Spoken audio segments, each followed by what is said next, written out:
తెలుగు సంబరాల తీయదను అలనాటి రుచుల సరికొత్త రూపం పరంపర స్వీట్స్.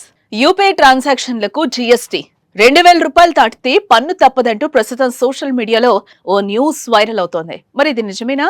దీనిపై క్లారిటీ ఇచ్చిన కేంద్రం ఏం చెప్పింది? పన్ను ఉంటుందా లేదా?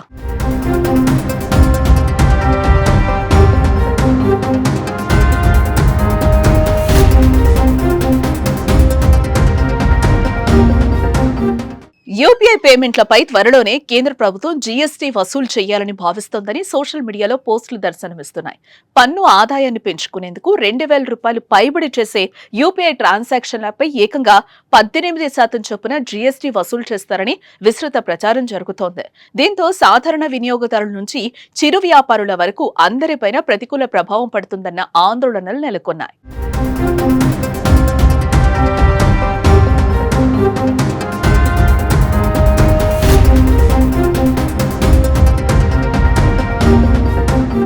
ఈ క్రమంలోనే 2000 రూపాయలు ఆపైన జరిపే యూపీఐ పేమెంట్లపై జీఎస్టీ వేయనున్నారన్న వార్తలను కేంద్ర ప్రభుత్వం ఖండించింది. ఈ మేరకు కేంద్ర ఆర్థిక మంత్రిత్వ శాఖ శుక్రవారం ఓ ప్రకటనను విడుదల చేసింది. యూపీఐ పేమెంట్లపై జీఎస్టీ అంటూ కొన్ని వెబ్సైట్లు సోషల్ మీడియాలో ప్రచారం జరుగుతోందని, అవన్నీ అవాస్తవమని స్పష్టం చేసింది. యూపీఐ ద్వారా డిజిటల్ పేమెంట్లను మరింత ప్రోత్సహించడమే తమ ఉద్దేశమని స్పష్టం చేసింది.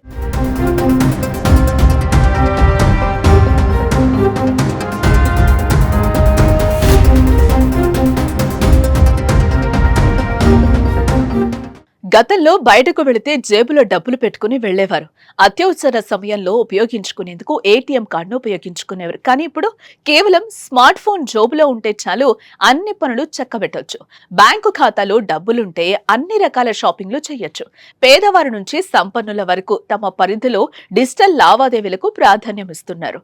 పెద్ద నోట్ల రద్దు తర్వాత దేశంలో యూపీఐ సేవల వాడకం ఎక్కువైంది. చిన్న పల్లెల్లో సైతం డిజిటల్ చెల్లింపులు జరుగుతున్నాయి. చిరు వ్యాపారుల నుంచి పెద్ద పెద్ద కంపెనీలు సైతం యూపీఐ పేమెంట్స్ అనుమతిస్తున్నాయి. గత కొన్నేళ్లలో యూపీఐ పేమెంట్స్ లో భారత్ టాప్ లో నిలుస్తోంది. అయితే అదనపు ఛార్జీలు లేకపోవడం, క్యాష్ బ్యాక్ లాంటి ఆఫర్లు ఉండడంతో పాటు ఈజీగా చెల్లింపులు జరిపే సౌలభ్యం ఉండటం వల్ల దేశంలో డిజిటల్ పేమెంట్స్ ఎక్కువయ్యాయి. ఇప్పుడు యూపీఐ పేమెంట్స్ పై పన్ను అనగానే ప్రజలు కాస్త గందరగోళానికి గురైన కేంద్రం క్లారిటీతో ఊపిరి పీల్చుకున్నారు.